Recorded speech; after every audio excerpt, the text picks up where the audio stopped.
One of the best things about this book is that Rockefeller is constantly talking about the way that him and his partners built their business, and he would compare and contrast the methods that they would use compared to some of his quote unquote unintelligent competition, which is the word and the phrase that he uses. And his description of unintelligent competition was the type of person who never really knew all the facts about their own business, that they kept their books in such a way that they did not actually know when they were making money or when they were losing money. And he has a great phrase for this where he says, "This casual way of conducting affairs did not appeal to me." And even when years before he founded Standard Oil, when he was working for other people, when he was 16 years old, he said, "I learned to have great respect for figures and facts, no matter how small they were." The importance that Rockefeller put on cost control jumps off the pages, and he repeats it over and over and over again. This obsession with cost control is something that Rockefeller had in common with Andrew Carnegie. In fact, Andrew Carnegie is mentioned multiple times in Rockefeller's autobiography. There's a great line in one of Carnegie's biographies that I read that said, Carnegie would repeat this mantra time and time again. Profits and prices are cyclical, subject to any number of transient forces of the marketplace.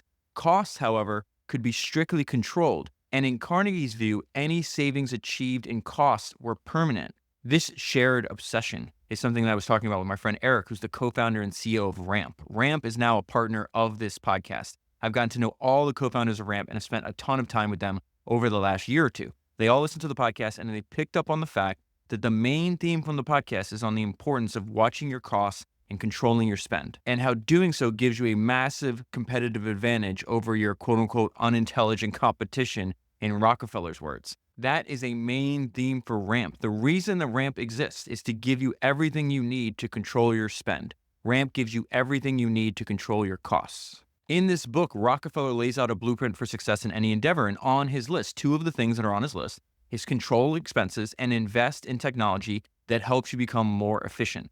That sounds like Rockefeller is describing Ramp.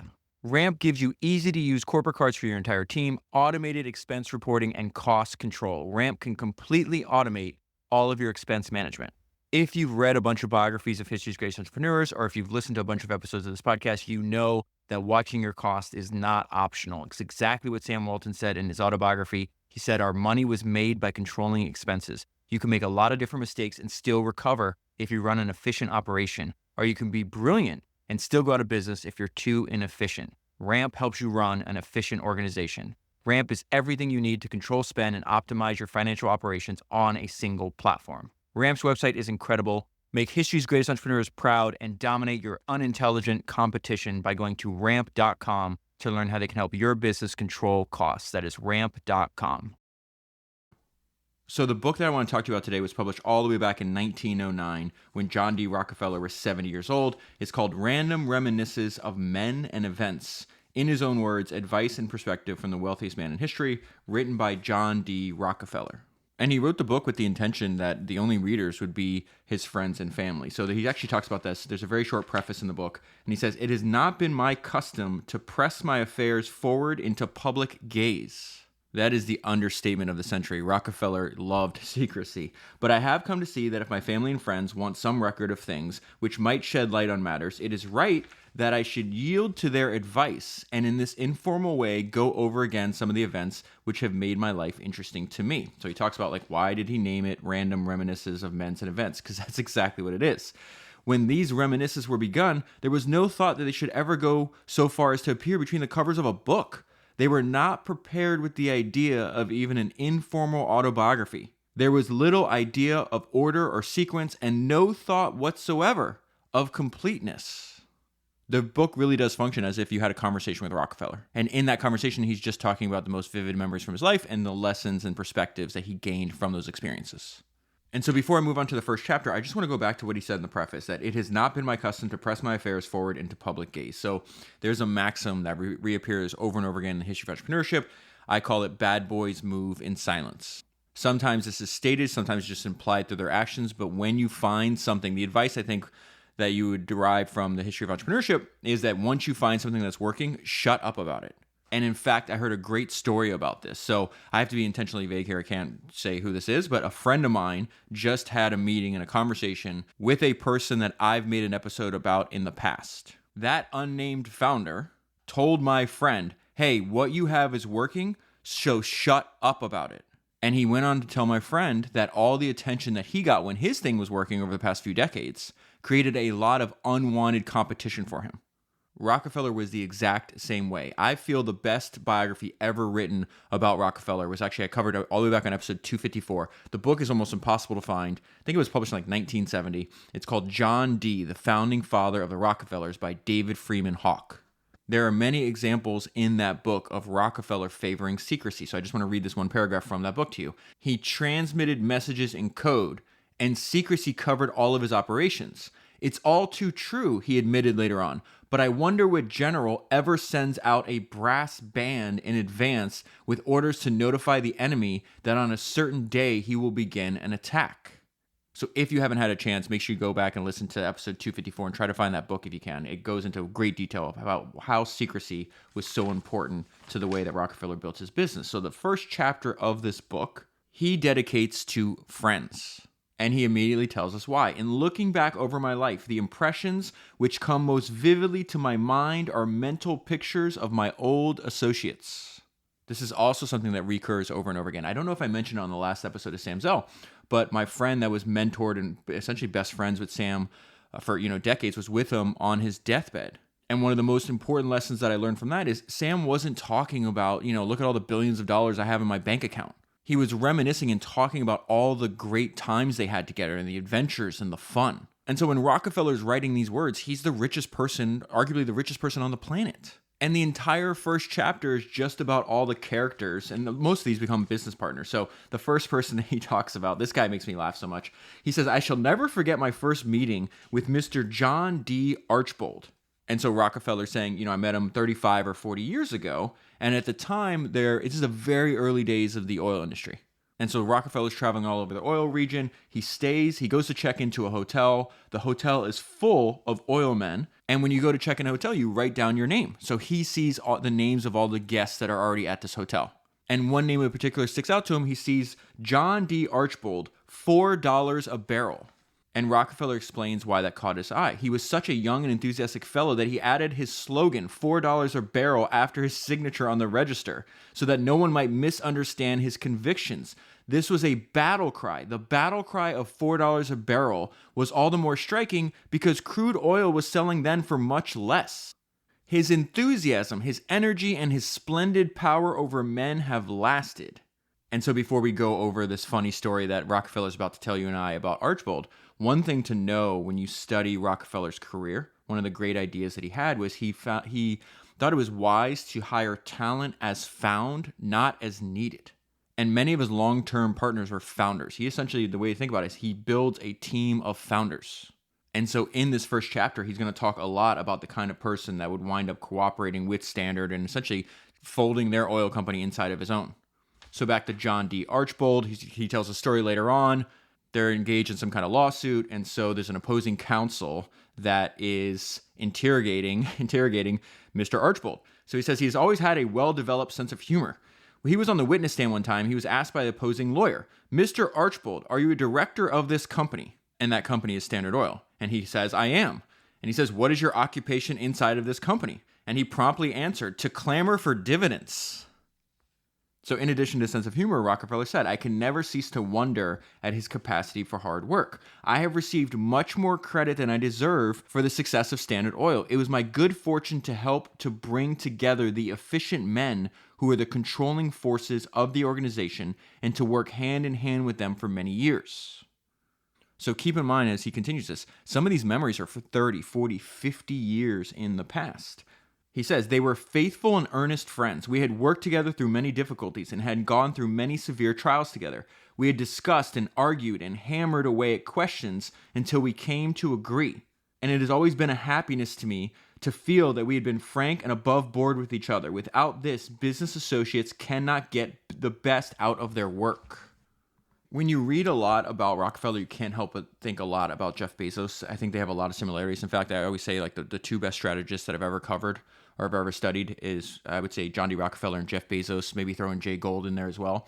But this idea where Rockefeller is saying, we went through many severe trials together. We're running the business. This is how we're running the business. We will discuss, we will argue, we will hammer away at the questions. And through this, they'll find the best path forward. And he's like, without doing this, you cannot get the best out of your work. Bezos has a very similar line about this. He says, if I have to choose between agreement and conflict, I'll take conflict every time. It always yields a better result. Back to Rockefeller. It is not always the easiest of tasks to induce strong, forceful men to agree. It has always been our policy to hear patiently and discuss frankly until the last shred of evidence is on the table before trying to reach a conclusion and to decide finally upon a course of action. And Rockefeller is about to give us a great example of how he's able to induce strong, forceful men to agree. Before I move on, it's very obvious from this first chapter, Rockefeller had built this seamless web of deserved trust. A lot of the partners he had, they worked together for many, many decades. And because I just finished rereading all of my highlights from Sam Zell's autobiography, there's a line in Sam Zell's autobiography that came to mind when I was reading John D. Rockefeller's autobiography. And Sam Zell said, I like doing deals with the same people. You get to know each other and build a mutual sense of trust. Today, a lot of what I do originates from associations that go back 10, 20, 30, or even 40 years. We see the same is true for Rockefeller. So now he's got this idea of how do you settle a disagreement? There has to be unanimous agreement before they move forward with a course of action. And so Rockefeller names this section Arguments versus Capital. The way I would think about this is Warren Buffett has this great quote where he says, writing a check separates conviction from conversation. So Rockefeller tells us a story where a group of all the partners of Standard Oil, they're meeting together and they're talking about making a fairly large investment in one of their businesses, okay? So it says, one of my partners was resisting with all his force a plan that some of us favored to make some large improvements. The cost of extending the operations of this enterprise was estimated at quite a sum, $3 million. We had talked it over and over again, and we had used every argument we could command to show why the plan would not only be profitable, but was indeed necessary to maintain the lead we had. Our old partner had made up his mind not to yield. And Rockefeller is going to give us some insight into human nature here. It is a pity to get a man into a place in an argument where he is defending a position instead of considering the evidence. His calm judgment is apt to leave him, and his mind for the time being is closed. When the heat of our discussion had passed, the subject was brought up again. I had thought of a new way to approach it, and I said, I will supply this capital myself. If the expenditure turns out to be profitable, the company can repay me, and if it goes wrong, I'll stand the loss. That was the argument that touched him. All of his reserve disappeared, and the matter was settled when he said, if that's the way you feel about it, we'll go in together. I can take the risk if you can. And so now immediately Rockefeller starts going back and reminiscing about the very, very beginning of Standard Oil. I would summarize what he's about to say here, that in the early days of your company, you should err on the side of speed and you should be intolerant of slowness. It is always a question in every business just how fast it is wise to go. And we went pretty rapidly in those days, building and expanding in all directions. We were being confronted with fresh emergencies constantly.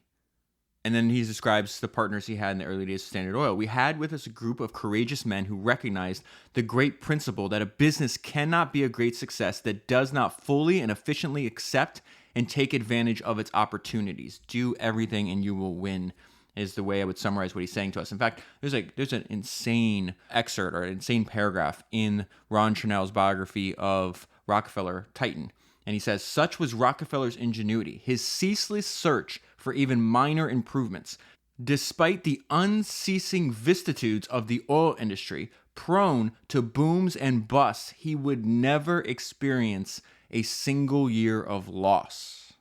And one thing he did from the very beginning, when they had to decide on a course of action, he said, we always made the vote unanimous in the end. And then now he's going to talk about what I would consider his most important partner. This is Henry Flagler. And he jumps ahead in Flagler's life. He actually talks about what Flagler did after he retired from Standard Oil. I did an entire episode about Flagler and his amazing engineering feat. He essentially built the entire state of Florida. It's episode 247. So he says he was always on the active side of every question, and to his wonderful energy is due much of the rapid progress of the company in the early days. Most men would want to retire to a comfortable life of ease. Flagler was obviously one of the richest people in the country. This would not appeal to my old friend. He undertook single-handedly the task of building up the east coast of Florida. He winds up building a railroad all the way from St. Augustine to Key West. That's what episode 247 is about. And so Rockefeller continues, this one man by his own energy and capital has opened up a vast stretch of the country. He has given work to thousands of people and has undertaken and nearly completed a remarkable engineering feat. And so Rockefeller is going to tell us how he met Flagler. Go back to what Sam Zell said. A lot of what I'm doing today originates from associations that I had 10, 20, 30, 40 years ago. Before Rockefeller starts his first oil company, the very first business he starts is this produce commission house. They essentially sell commodities on commission. And at the time, Flagler was just a young man who was consigning produce to Rockefeller's business, which was called Clark and Rockefeller back then. And we're going to see in this example a maxim that I also repeat over and over again: do the best you can with the opportunity in front of you. Opportunity handled well leads to more opportunity. And so Rockefeller talks about the very beginning of the partnership that he's going to have with Flagler. The business relationships began with the handling of produce that he consigned to our old firm grew into a business friendship. When the oil business was developing and we needed more help, I at once thought of Mr. Flagler as a possible partner. So that's the point. Opportunity handled well leads to more opportunity. If Flagler wasn't doing the very best job he could have handling produce, he would have never had the opportunity to become a partner in what's going to be the most valuable, maybe the most valuable business ever created. So he says, when the oil business was developing, we need more help. I at once thought of Mr. Flagler as a possible partner and made him an offer to come with us and give up his commission business. This offer he accepted. It was a friendship founded on business, which Mr. Flagler used to say was a good deal better than a business founded on friendship, and my experience leads me to agree with him. And so at the very beginning of their careers, they are inseparable. And so Rockefeller talks about this. We worked shoulder to shoulder. Our desks were in the same room. We both lived on Euclid Avenue, a few houses apart. We met and walked to the office together. We would walk home from lunch together and back again to the office after lunch and home again at night. On these walks, when we were away from the office interruptions, we did our thinking, talking, and planning together. And it's very clear that he picked the right partner, because at the very beginning, it's really important to note, at the very beginning of the oil industry, people thought it was temporary. They thought, okay, we discovered oil in this one area in Pennsylvania. It's going to soon run out and there's no oil anywhere else. And yet Flagler and Rockefeller's perspective, really what they're about to tell us, the way I would summarize this is, act from the very beginning as if the business will be around in 50 years. And if you have that thought, what would you do? I think this is a variation of David Ogilvy's maxim that you should build a first-class business in a first-class way. And that was Flagler's perspective from the very beginning. He says, another thing about Mr. Flagler, for which I think he deserves a great credit, was that in the early days, he insisted that when a refinery was to be put up, it should be different from the flimsy shacks which it was then custom to build.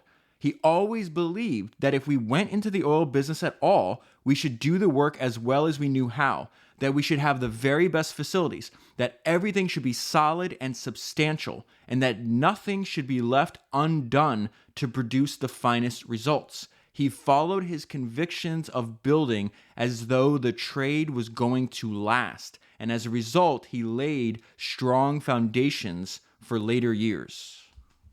So remember, we're still in the first chapter, and this is the richest person on the planet at the time he's giving advice to younger people about the importance of friendship.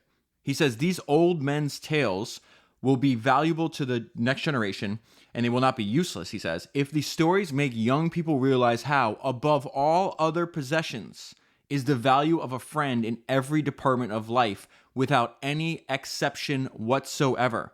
They should be held close at any cost. A friend of whatever kind is important, and this one learns as one grows older. So at this point in the autobiography, he starts talking about one very special friend that he had, a much older gentleman, a very rich and successful entrepreneur in Cleveland. This guy's name is S.V. Harkness. Now, I remember, because I've read everything I can get my hands on about Rockefeller, I remember Harkness. And I was like, you know what, I'm going to go back and read my old highlights and search my old transcripts, because I think I can do a better job of describing Harkness than what is in this autobiography. And I actually stumbled on the transcript from episode 254. And I thought there was a ton of very valuable ideas and insights into Rockefeller and how he built his business that occurred really rapidly on the transcript. So I'm just going to read this section to you. And so the transcript from 254, it says, Flagler brought in a really successful, older, wealthy entrepreneur that is now going to advise Rockefeller. Flagler brings in this guy, Harkness. Harkness at the time is one of the richest people in Cleveland. And Harkness joins as a silent, inactive partner. So he's not going to manage it all. He doesn't want to manage, but Rockefeller picks his brain. It says Rockefeller consulted Harkness on all large decisions. And then it goes into how Standard Oil was organized. So what was Flagler's main job? His main job was to control as much as possible the cost of transportation, while Rockefeller concentrated on financial matters. And this describes the division of labor inside of Standard Oil. So you're recruiting a bunch of A players, and you're not telling them, here's 5 things I want you to focus on. Here's your top 10 priorities. No, you've got one priority. Destroy that priority. Do it more than anybody else possibly will. And so it talks about the early days of Standard Oil. The basic team that would shape the company's growth for the next decade had been formed. And the transcript continues. This is reminding me, I did a 3-part series on Larry Ellison, and one of those books is called Soft War, an intimate portrait of Larry Ellison and Oracle. And in that book, Larry said something that was really interesting. He said, you do not want turnover on your core team. That knowledge compounds, and don't interrupt that compounding. And so back to Rockefeller's autobiography, that's something he mentions multiple times. The fact that people accused him, like the media would accuse him of being unfair, of dominating his partners. He's like, how could that possibly be when I had the same partners for decades? There's going to be a bunch of things in this book that Rockefeller repeats. I think it's really important to pay attention to ideas that people repeat. And this idea of always having a fortress of cash is the way I would describe this. In the early days, it's borrowed money. But even the way that when they would pay dividends in the early days, they retain a lot of the earnings inside of the company. So he says, I was always a great borrower in my early days. We were accustomed to prepare for financial emergencies long before we needed the funds. That sounds like Warren Buffett. That's Rockefeller. That is Buffett. That is Napoleon. There is a line from the book, Napoleon's Maxims, which I covered, months ago. And Napoleon writes, it is a distinct advantage to have near at hand ammunition, food, supplies, and repair facilities to restore rapidly troops and weapons of war and enable combatants to carry on at a maximum efficiency. If Napoleon was an entrepreneur as opposed to a conqueror, he would tell you to keep a fortress of cash, just like Rockefeller did and just like Buffett did. And I will give you another example that comes from the book Titan. I'm going to read from Titan now. It is impossible to comprehend Rockefeller's breathtaking ascent without realizing that he always moved into battle backed by abundant cash. Whether riding out downturns or coasting on booms, he kept plentiful reserves and won many bidding contests simply because his war chest was deeper. In Rockefeller's own words, we were accustomed to prepare for financial emergencies long before we needed the funds. And part of this came out of the fact that he starts as a bookkeeper. He even says, as I began my business life as a bookkeeper, I learned to have great respect for figures and facts, no matter how small they were. On the next page, he says, I had a passion for detail. Something he's going to repeat over and over again. I'll probably mention at least once, maybe twice as we go through the book, is his distaste for people that didn't watch their costs. They didn't know if their business was making money. He talks about how many of his competitors were just ignorant amateurs, completely oblivious to the true reality of their business. He will repeat that over and over and over again. And so there's going to be 2 formative experiences that help Rockefeller become a greater entrepreneur later on in life, in the fact that his dad would teach his son. So his dad was kind of like this traveling salesman. He was a deeply flawed person. He was like a snake oil salesman. He was a bigamist. But he trained his boys in commerce from a very young age. So again, I'm going to put down the autobiography. I'm going to pick up that book, which I feel is the best biography of Rockefeller, John D., written by David Freeman Hawke, and we're going to read this. This is just an incredible line about the business lessons that he learned from his dad. So he says, we imbibed these ideas on commerce, right, and on trade with our daily food, and where we did not emphasize them enough, this wise, able, and positive man found ways. He's describing their dad. They come to hate him later on in life. This is very interesting, actually, this quote. So let me start this over again. We imbibe these ideas with our daily food, and where we did not emphasize them enough, this wise, able, and positive man found ways, without difficulty and very readily, to reinforce his teachings. This is a crazy quote. What a line by Rockefeller I'm about to read to you. By the time I was a man, long before it, I had learned the underlying principles of business and the rules of business as well as many men acquire them by the time they are 40. I needed no one to advise me about the nature of transactions which I had been carrying on since childhood. The second experience is he gets this job working for Hewlett and Tuttle. They are buying and selling commodities on commission. He is 16 years old, and he says, I was almost always present when they talked of their affairs inside the business, okay? When they talked of their affairs, laid out their plans, and decided upon a course of action. The firm conducted a business with so many ramifications that this education was quite extensive. They owned warehouses and buildings, which were rented for offices, and I had to collect the rents. They shipped by rail, canal, and lake. There were many different kinds of negotiations and transactions going on, and with all of these, I was in close touch. He was the bookkeeper, so he had to pay all the bills. He says the auditing of accounts was left in my hands. All the bills were first passed upon me, and I took this duty very seriously. So again, I'm going to repeat this over and over again because he repeats it. He is constantly comparing and contrasting his approach to work with the approach that he sees other people. He is disgusted with how casual people are. This is one of my favorite lines in this entire book where he talks about, the difference of the way he wants to build his business and approach his work. He says, this casual way of conducting affairs did not appeal to me. And so what he's talking about, he says, I was in a neighbor's office when the local plumber presented himself with a bill that was about a yard long. The guy running the office just glances at the bill, hands it to the bookkeeper, and says, please pay this bill.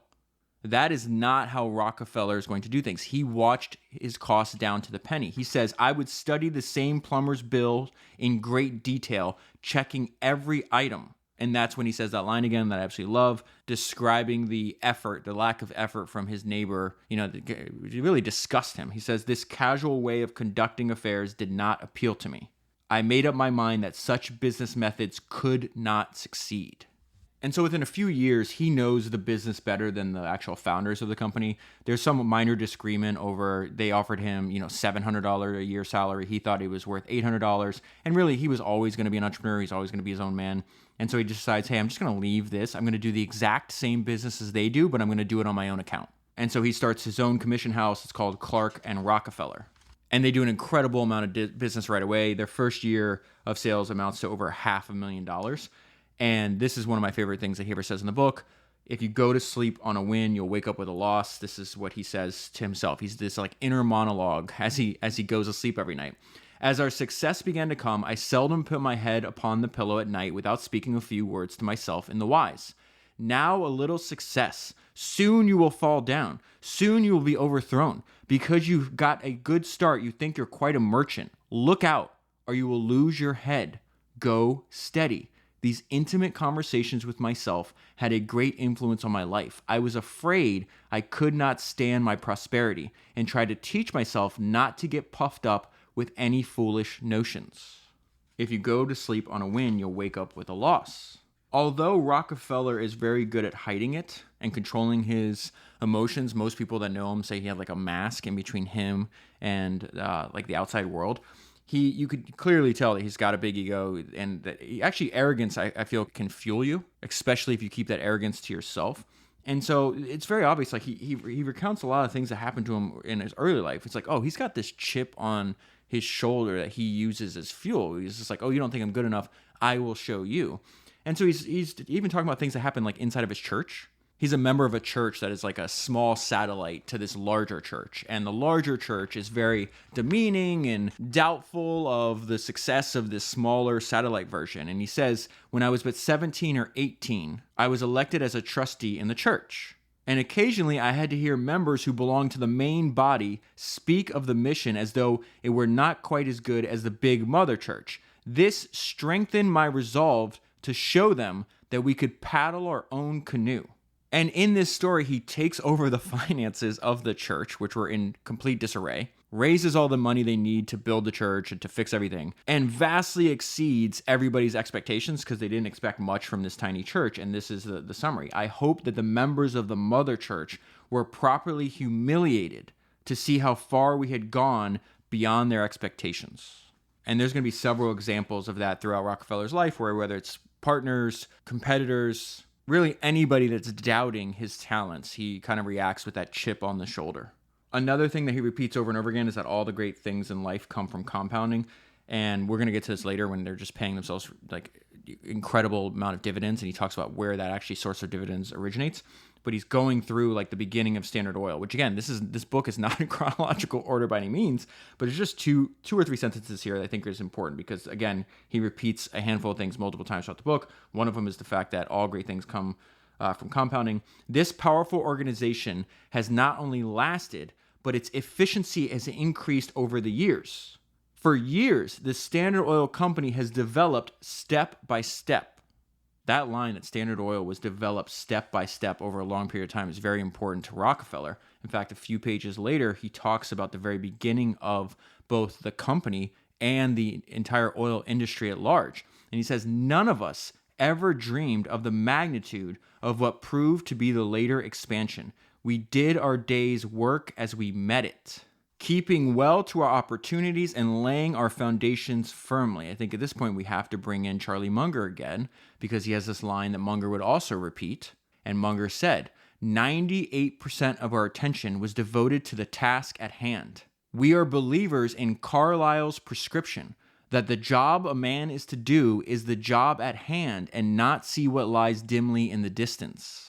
And some of these stories are incredible because think about this. He's talking about Standard Oil stock. At the very beginning, people were so afraid that they would either not take the stock or they would sell the stock as soon as they get it. And Rockefeller would tell them, there's multiple times where he would tell people in other biographies, hey, if you have to, sell the shirt on your back, but do not sell that stock. Hold on to that stock. And so he describes this, the enterprise being so new and novel on account of the fearfulness of certain stockholders, we frequently had to take the stock to keep it from going begging. But we had such confidence in the fundamental value of the business that we were willing to assume this risk. There is a great line from the founder of Four Seasons, Izzy Sharp, and he says, all business proceeds on belief. Trying to run a company without a set of beliefs is like trying to steer a ship without a rudder. What Rockefeller is describing, his behavior compared to the behavior of the people that literally let the most valuable stock in the world slip through their fingers. The difference was he possessed a belief. And he says it right there. We had such confidence in the fundamental value of this business that we were willing to assume this risk. And then Rockefeller gives more advice to the future generations. And this is another great example of the fact that history doesn't repeat, human nature does. That in 1907, right, when the book is published, the young people of his day are just like the young people of our day and the young people in the future and in the past. They're like, all the opportunities are gone. This is hilarious. Think about the economic growth of the United States from 1909 till now. The great economic era we are entering will give splendid opportunity to the young man of the future. One often hears the men of this generation say that they do not have the chances that their fathers and grandfathers had. He's talking about the conditions and he had to build his business. We have it so easy compared to this. How little they know of the disadvantages from which we suffered. In my young manhood, we had everything to do and nothing to do it with. We had to hone our own paths along new lines. We had little experience to go on. Capital was most difficult to get. Credit was a mysterious thing, whereas now we have a system of commercial ratings. Everything was then haphazard, and we suffered from a stupendous war. He's talking about the Civil War and all the disasters which followed. The men of this generation are entering into a heritage which makes their fathers' lives look poverty-stricken by comparison. And so now Rockefeller starts to explain again the difference between the way he ran his business and the way his weak competitors did. Remember, go back to how full of disgust he was about the casual way in which they conducted their affairs. He's like, you will not have business success if you do this. He says, we had the type of man who really never knew all the facts about his own affairs. Many kept their books in such a way that they did not actually know when they were making money or when they were losing money. Listen to what he calls them. This unintelligent competition. From the very first, the men who managed the Standard Oil Company kept their books intelligently as well as correctly. We knew how much we made and where we gained or lost. My ideas of business, the fundamental principles of business, do not change. You cannot change the underlying laws of trade. And he talks about the fact that if you don't know your numbers, if you're not watching all your expenses, if you don't know if you're making or losing money, you are not being honest with yourself. And if you're not honest with yourself, you're not going to have business success. I have spoken of the necessity of being frank and honest with oneself about one's own affairs. Many people assume that they can get away from the truth by avoiding thinking about it. But the natural law is inevitable, and the sooner it is recognized, the better. The real efficiency in work comes from knowing your facts and building upon that sure foundation. And so then Rockefeller starts to go back in time, and he talks about what was occurring before he starts Standard Oil. And he actually had an oil company, a small oil company with a bunch of partners, and they weren't getting along. And so they decide to break up, and they're going to actually bid against each other for the assets of the company. And so I'm going to put this book down because I actually like the way there's this book called Conspiracy, written by Ryan Holiday, which is about Peter Thiel. And this actual story is in the book. And the way Ryan describes this story is excellent. So I'm just going to read exactly what's happening in Rockefeller's autobiography, but I'm going to use the description that Ryan Holiday writes in Conspiracy. And he says, there's a story about a young John D. Rockefeller who found himself stuck with bullying, corrupt business partners. He wants to break with them, but he can't because they control the votes. They are squeezing his business to death. They abuse him, talk about forcing him out. What is he to do? Quietly, Rockefeller lines up financing from another oil man and waits. Finally, there's a confrontation. One of them tries to threaten him. You really want to break it up? Yes, he calls their bluff. They go along knowing that the firm's assets will have to go to auction. They're sure that they'll win. Rockefeller doesn't have that kind of money. He bids, they bid. He bids, they bid. Rockefeller wins the auction. A few weeks later, the newspapers announce his new partnership, revealing who had backed his bid. And the news that Rockefeller is at 25 years old, an owner of one of the largest refineries in the world. And here's a quote from Rockefeller. On that day, his partners woke up and saw for the first time that my mind had not been idle while they were talking so big and loud, he would later say. They were shocked. They'd seen their empire dismantled and taken from them by the young man they had dismissed. Rockefeller had wanted it more. And so back to Rockefeller's autobiography. The firm of Rockefeller and Andrews was then established, and this was really my start in the oil trade. It was my most important business until I retired. That company that he starts now is eventually going to expand into Standard Oil. Talks a lot about just how difficult, it's really impossible business to succeed in. We had our troubles and setbacks. We suffered from some severe fires, and the supply of crude oil was most uncertain. Our plans were constantly changed by changing conditions. We developed great facilities, erected storage tanks, and connected pipelines. Then the oil failed and our work was thrown away. At best, it was a speculative trade, and I wonder that we managed to pull through so often. Then he says one of my favorite lines in the entire book. But we were gradually learning how to conduct a most difficult business. Goes back to step by step, gradually learning, step by step over time. And then it's in this description of the building of Standard Oil that I really feel Rockefeller provides you and I a blueprint for success in any endeavor. He says, I ascribe the success of the Standard Oil Company to its consistent policy of making the volume of its business large through the merit and cheapness of its products. It has spared no expense in utilizing the best and most efficient methods of manufacturing. It has sought out the best superintendents and workmen and paid the best wages. It has not hesitated to sacrifice old machinery and old plants for new and better ones. It has placed its factories at the points where they could supply markets at the least expense. It has not only sought markets for its principal products, but for all possible byproducts, sparing no expense in introducing them to the public in every nook and corner of the world. It has not hesitated to invest millions of dollars in methods for cheapening the gathering and distribution of oil by pipelines, special cars, tank steamers, and tank wagons. Really just all forms of new technology is the way to think about that. It has erected tank stations at railroad centers in every part of the country to cheapen the storage and delivery of oil. It has had faith in American oil and has brought together vast sums of money for the purpose of making it what it is. And so based on those few paragraphs, I feel the blueprint that he laid out for us was use economies of scale to deliver low prices to the customer, root out any inefficiencies, pay for talent, control expenses, and invest in technology. And then Rockefeller immediately goes into the value of focus. We devoted ourselves exclusively to the oil business and its products. The company never went into outside ventures, but kept to the enormous task of perfecting its own organization. And the result is 30 or 40 years in the future, they have the most valuable company on the planet. They're paying themselves excessively high dividends. And really, what he's talking about, there's a section called, Why Does the Standard Pay Such Large Dividends? And what he's about to say is the benefits that we're receiving today, it's not from today. It's the result of the work that we've done over the past 30 or 40 years. And so he says it represents the results of the savings and surplus gain through all the 35 or 40 years of the workings of the company. A few pages later goes back to the importance of focusing.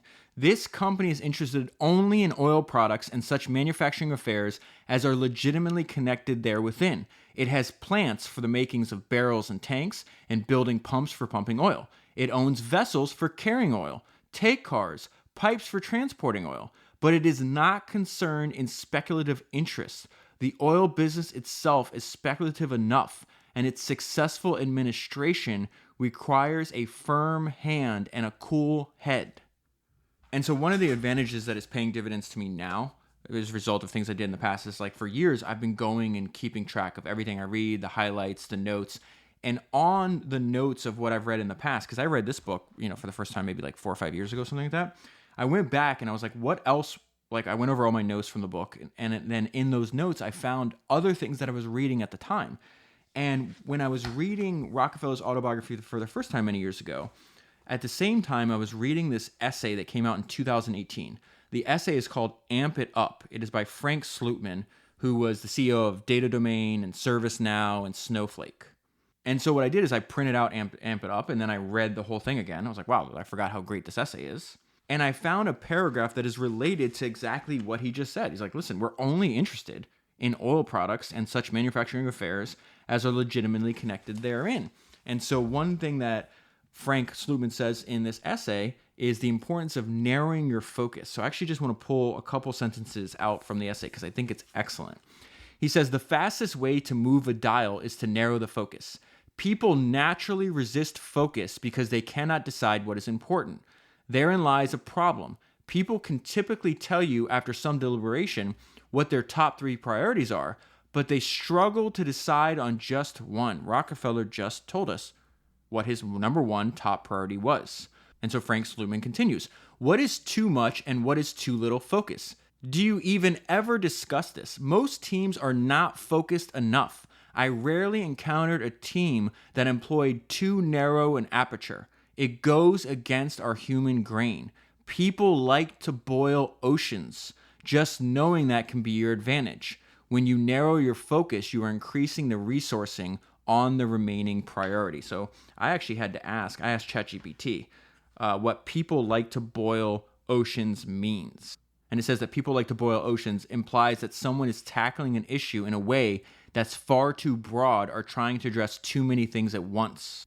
And then rereading the entire essay, I realized that Frank Slootman makes the same point that Rockefeller makes at the bottom of this page and on the next page, and the fact that 2 people can run the same business and have vastly different results. And so Slootman writes, bottom line, there is room up in organizations to boost performance by amping up the pace and intensity. Considerable slack naturally exists in organizations to perform at much higher levels. The role of leadership is to convert that lingering potential into superlative results. The opportunity is right under our noses, but for some reason it does not enter the consciousness.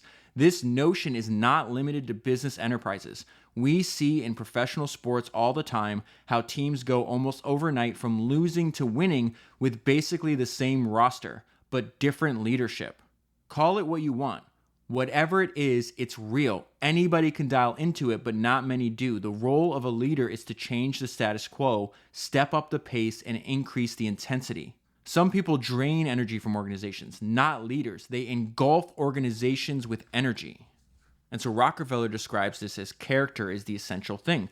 The real beginning of the Standard Oil Company, it should be remembered, is that it's not so much the consolidation of the firms, but the coming together of the men who had the combined brain power to do the work, which was the actual starting point. Perhaps it is worthwhile to emphasize again that the fact is it's not merely capital and plants and machinery and the strictly material things which make up a business, but the character of the men behind these things. These are the essentials to be reckoned with. One of the largest points of contention in Rockefeller's career is the fact that Standard Oil was able to receive the best rates for transportation from the railroads. They were getting a bunch of secret rebates, and you'll find in-depth details about this in like every single biography of Rockefeller to read. But really what he's doing here is he's trying to explain why Standard was able to receive the best rates from the railroads. And what I really wanted to focus on was Jeff Bezos has this line where he says, when it comes to competition, being one of the best is not good enough. Do you really want to plan for a future in which you might have to fight with somebody who is just as good as you are? I wouldn't. And that really comes to mind when you read this section, because what Rockefeller is talking about here is a strategy to put your business in the best position possible so you have a series of advantages that no one else does. And so he says, the real rate of freight which any shipper paid was not known by his competitors, nor by other railroad companies, the amount being a matter of bargain. So what he's saying is, every railroad would say, these are our posted rates. What Rockefeller learned when he was back at the produce and the commodities house was that the stated rates were actually all negotiable. He started to realize that things were not what they appear from the outside. And so therefore, if all the rates are negotiable, we need to put ourselves in a position where we can extract the best possible rates on transportation from the railroads, because that gives us a massive competitive advantage over the other oil companies that are not doing so. So that's why he says the amount that you pay is a matter of bargain. How good are you at negotiating this? And he says each shipper made the best bargain that he could, but whether he was doing better than his competitor was only a matter of conjecture. So he's talking about the series of advantages and strategic moves that he made to put his business in the position to extract the best rates. The Standard Oil Company of Ohio was situated at Cleveland, had the advantage of different carrying lines, so multiple railroads they could choose from is what he's saying, as well as water transportation. Taking advantage of those facilities, both the fact that they could ship by water and they could ship over multiple railroads, it says it made the best bargain possible for its freight. They didn't just stop there. They used their size to their advantage. Standard gave advantages to the railroads for the purpose of reducing the cost of transportation of freight. It offered freights in large quantity. It furnished loading facilities and discharging facilities at great costs. It provided them regular traffic. It exempted railroads from liability for fire because it carried its own insurance. For these services and more, it obtained contracts for special allowances on freights. And why did the railways do that? Because traffic from Standard Oil, as a result of all these advantages and strategies that he employed, right? Traffic from Standard Oil Company was far more profitable to the railroad companies than the smaller and irregular traffic, which may have paid a higher rate. To understand the situation which affected the giving and taking of rebates, it must be remembered that the railroads were competing with the rates offered by boats on the lake and canals and by the pipelines. All of these means of transporting oil cut into their business of the railroads, and they were desperately anxious to successfully meet this competition. And then in describing all the negative attention and the criticism he got from his competitors, he points out a lesson of human nature, that they are opposed, and they're only opposed unless they benefit. And so he writes, I well remember a bright man from Boston who had much to say about rebates and drawbacks. He was an old and experienced merchant and looked after his affairs with a cautious and watchful eye. He feared that some of his competitors were doing better than he in bargaining for rates, and he delivered himself of this conviction when he said, I am opposed on principle to the whole system of rebates and drawbacks, unless I am in it. And so early in the book, Rockefeller makes the point that some of the people that worked at Standard Oil, they were fine training people. Even if they didn't have experience, they just hired for enthusiasm, intelligence, and they were fine training, employees for the job and the task at hand. In some cases, people would be in Standard for many decades, and they had trained them since boyhood. And the underlying principle is, if they're enthusiastic and intelligent, humans can learn new skills. And so he starts to buy up and order all these giant ships. And so they're going to get to building and owning, let's say a dozen ships, and these ships need to move materials back and forth through the lake, and they're trying to figure out, okay, who can run this this business line? So Rockefeller's having this conversation with this guy named Mr. Gates, and he's like, hey, do you know anything about ships? And Mr. Gates like, no, but I have in mind a man who I believe could do it, although when I tell you about him, I fear you will think that his qualifications are not the best. He lives in this state, but has never been on a ship in his life. He probably wouldn't know the bow from the stern, but he has good sense. He is honest, enterprising, keen, and thrifty. He has the art of quickly mastering a subject even though it is new to him and difficult. We still have some months before the ships will be completed, and if we put him to work now, he will be ready to run the ships as soon as they are ready to run. And so Rockefeller replies, okay, let's give him the job. And we did. That man was Mr. Bowers. Mr. Bowers went from point to point on the lakes where the boats were building and studied them minutely. When the vessels were finished, he took charge of them from the moment they floated, and he managed these and the dozens which followed with a skill and ability. He even invented an anchor which he used with our fleet and was later adopted by other vessels used in the United States Navy. He remained in his position until we sold. We have given Mr. Bowers all sorts of hard tasks and have found him always successful. There's a great quote from Mark Andreessen that comes to mind when I read that section. And Mark says, "I firmly believe that people who do great things are doing them for the first time." And there's just two more parts I want to talk to you about. Really, they're just very direct pieces of advice. Number one is follow the laws of trade. And then two, the importance of focusing on service. So he's talking about the importance of following the laws of trade, which he also repeats over and over again. So he says, "I'm impressed anew with the importance of a principle that I have often referred to. If I can make this point clear to the young man who has had the patience to follow this book so far, it'll be a satisfaction to me, and I hope it may be a benefit to him. The underlying essential element of success in business affairs is to follow the established laws of high-class dealing. Don't even think of temporary advantages. Do not waste your effort on a thing which ends in a petty triumph unless you are satisfied with a life of petty success." Woo! He's not holding back there. Don't waste your effort on a thing which ends in a petty triumph unless you're satisfied with a life of petty success. Be sure that before you go into an enterprise, you see your way clear to stay through to a successful end. Look ahead. It is surprising how many bright businessmen go into important undertakings with little or no study of the controlling conditions they risk their all upon. Study diligently your capital requirements. He's talking again about the importance of having this fortress of cash. Study diligently your capital requirements and fortify yourself fully to cover possible setbacks, because you can absolutely count on meeting setbacks. Be sure that you are not deceiving yourself at any time about your actual conditions. Remember, he repeats these things over and over again. Go back to earlier in the book. He says, "I have spoken of the necessity of being frank and honest with oneself about one's own affairs. Many people assume that they can get away from the truth by avoiding thinking about it, but the natural law is inevitable, and the sooner it is recognized, the better." Fast forward back to where we were in this book just now. He repeats that exact same idea, but this time he says, "Be sure that you're not deceiving yourself at any time about your actual conditions. The man who starts out simply with the idea of getting rich won't succeed. You must have a larger ambition. There is no mystery in business success. The great industrial leaders have told again and again the plain and obvious fact that there can be no permanent success without fair dealing that leads to widespread confidence in the man himself. And that is the real capital we all prize and work for, the fact that there is widespread confidence in yourself by other people and the people you're dealing with. Do not lose your head over a little success." That's another thing he repeats. Do not lose your head over a little success or grow impatient or discouraged by a little failure. Standard Oil has continued to make progress even though all these panic years, he's talking about all the financial panics that happened since he started the company, even through all these panic years, and we've had large reserves of cash on account of our very conservative methods of financing.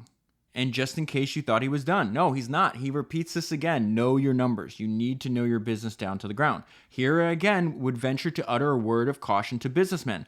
Let them study their own affairs frankly and face the truth. If their methods are extravagant, let them realize the facts and act accordingly. One cannot successfully go against natural tendencies, and it is folly to fail to recognize them. And then the last piece of advice I feel is a combination of two of my favorite maxims from the history of entrepreneurship.